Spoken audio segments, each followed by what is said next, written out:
All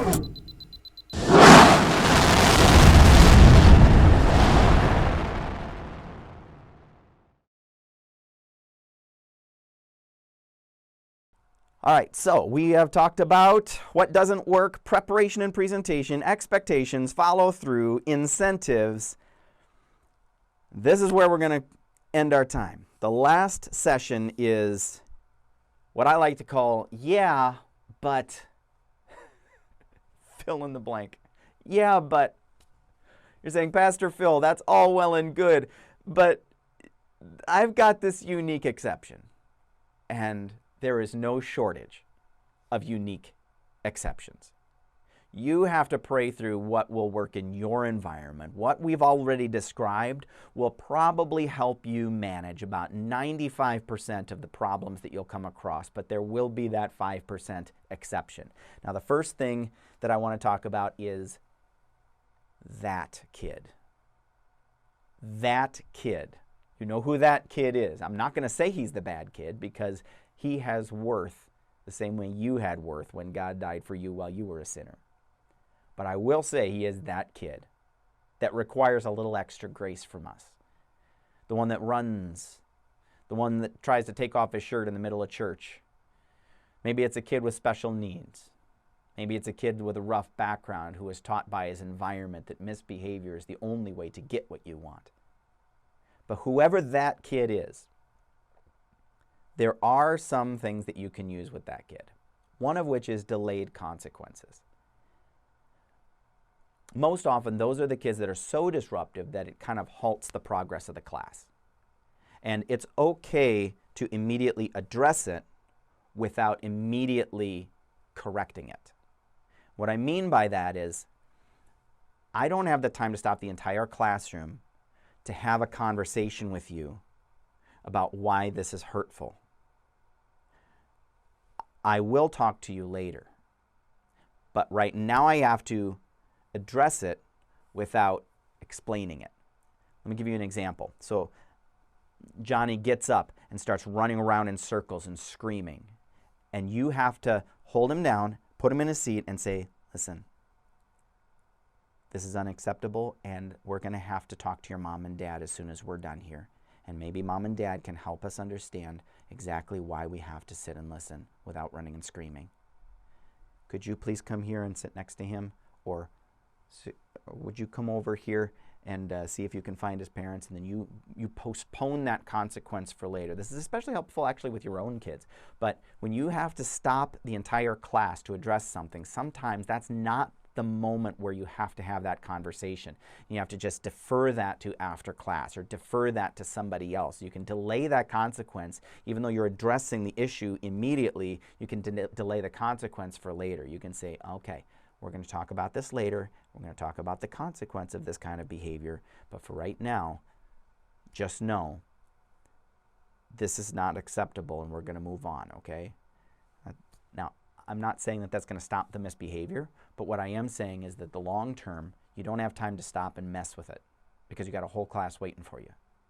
So you can delay the consequence even if you're addressing it immediately. The other thing is to bring in the caregiver. Sometimes that's not an option if they were a bus kid or they got dropped off at the door. You don't even know who the parents are.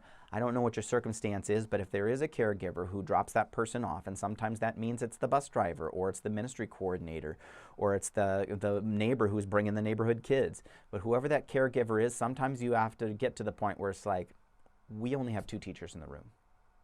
And it's everything we can do to manage the behavior of all those kids that we've got. We want Johnny in class. But the only way that we can do that and still have class is if you sit with him. Or maybe you need to come take him out of the class and talk to him in the hallway to see if maybe he can learn our rules and standards before he can come back in. You can bring in that caregiver and say, listen, we love him, we want him here, please help us to care for him. Sit here with us until he's ready to listen, or explain these rules to him at home so that when he comes in here he knows the consequences, or reinforce this after he leaves, that when he has a good day you give him a reward, or when he has a a challenging day, that you make sure that he gets consequences outside of this room. So bring in that caregiver. Now, there's also the out of control. There are some times that you're just not going to control whatever is happening in the room. And probably the biggest key for out of control, that's the kid who is just screaming. That's the kid who is just sobbing. That is the kid who is just fuming. That is the kid who's tantruming.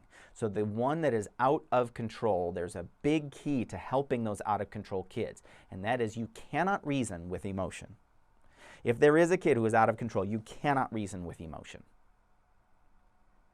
There is a phenomenon. Now, whether you talk about left brain, right brain, front brain, rear brain, it really doesn't matter the anatomy of the human brain. But what I can tell you is this. Let's visualize it this way. The front of your brain is cognitive processing. That's reason. It's problem solving. It's language processing.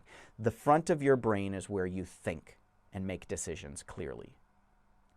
The back of your brain is instinct. That's fight or flight. That's emotion. That's survival. That's instinct, reaction, protect myself. And the more emotion that's involved, the less reason you can process. And so if a kid is screaming or tantruming or sobbing, they're working from the back of their brain. They do not have the mental capacity to reason and process an argument. You cannot reason with emotion, so don't ever try. Here's some tricks. If a kid is in that manic state of emotion, it doesn't matter what the emotion is. If they are out of control, you can't say, "What do you need?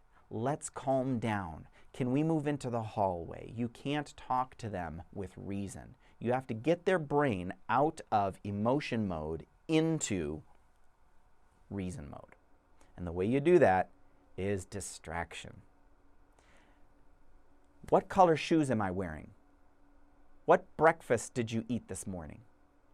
Those are some random questions that can actually jar somebody out of an emotion like, what does that have to do with anything? And then their brain starts thinking about your shoes or thinking about what they ate for breakfast. And suddenly they had to think and process something that didn't make sense, which draws them out of an emotion and into the frontal cortex. And now you can say, now, what do you want? That type of question now gets them processing of what do I want? So if you can get them out of the emotion through a distraction.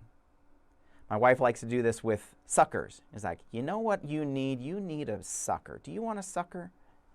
I have a little box full of suckers for kids who are willing to talk to me and hang out with me.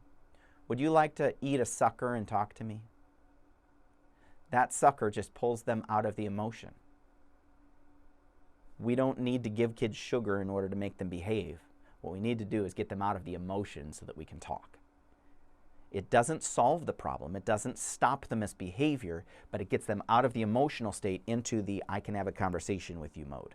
So you can never talk to a kid who's emotional until you get past the emotion. So you need to calm the emotion first.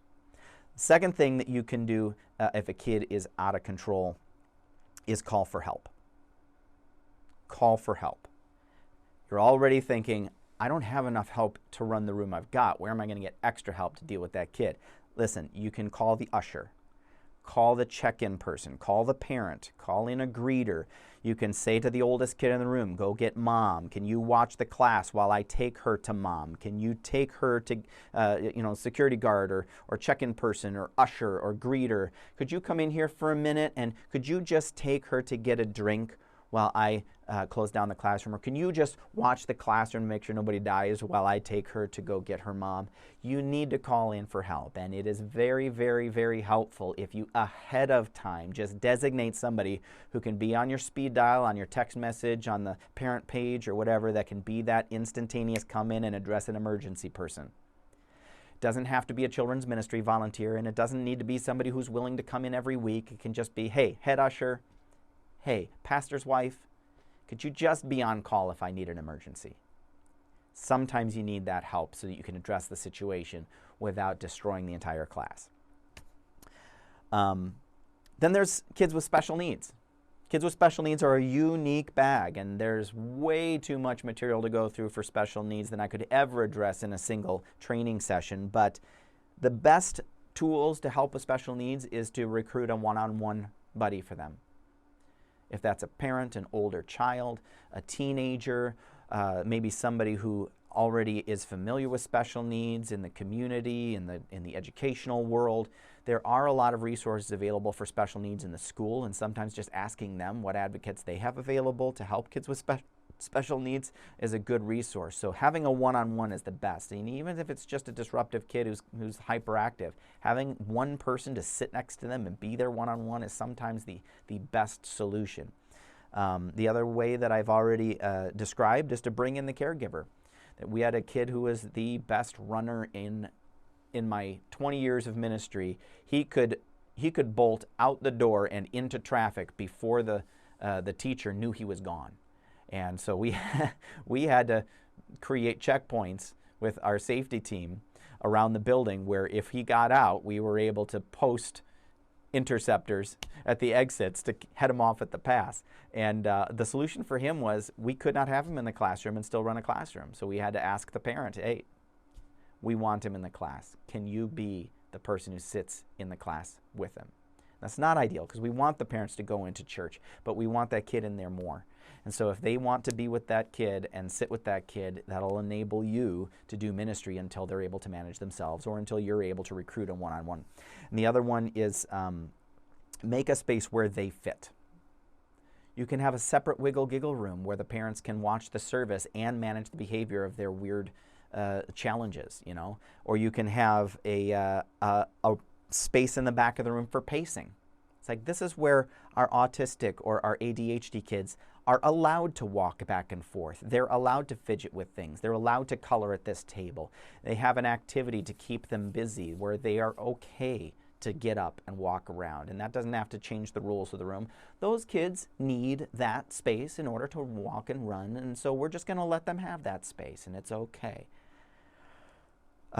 There's also a fidget corner. You could have a beanbag chair or a coloring table or an environment where they can sit, where they're enclosed by something, a safety tent where the door is open but they feel enclosed and safe and separated from the noise and distraction, where they can focus on a fidget or something like that.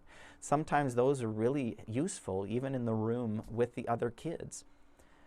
The other but I had was overwhelming odds.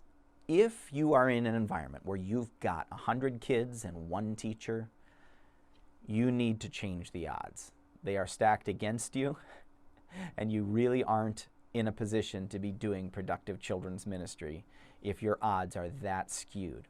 You need to either quit the children's ministry until you have enough help, or you need to go recruit more help. Tell the leader of your ministry, this is not a safe environment. I am not safe. The church is not safe. You are not safe. The kids are not safe. We can't have an environment where the odds are skewed so far that kids are capable of harming each other. So, if you don't want a lawsuit, we need to make recruiting a higher priority. Well, that's all the time I have. Remember, we've talked about what doesn't work. Yelling, threats, punishment, scolding. Don't do that. Preparation and presentation. It's the main event that works the best. Prepare, give them something dynamic, and eliminate those pauses and dead times. For the expectations, make sure that you communicate the schedule, communicate the rules, and communicate the consequences. Then you got to follow through. Remember that broken window theory. You address the little things before they become big things. So address those issues immediately. Don't let it continue. Restate the expectations that were verbalized and smile so it's done in love. Then with the incentives, we said avoid favoritism. Verbal affirmations are incentives. Physical incentives still work. Go ahead and give them candy and toys. It's okay. And token incentives are objects that you can give that represent a later reward that costs you a lot less. And then The exceptions is that kid, in which you can delay consequences. You can even bring in the caregiver.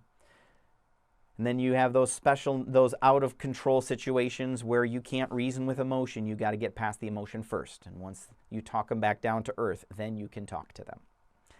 Then the special needs kids where you have to recruit one-on-one or bring in the caregiver or make a space where they fit. And lastly, when you're hitting overwhelming odds, it's time to call in reinforcement or close down the offensive. I hope that these tips helped you in your classroom management. Go out and try them, and I'm sure that you will see improvement in your ministry.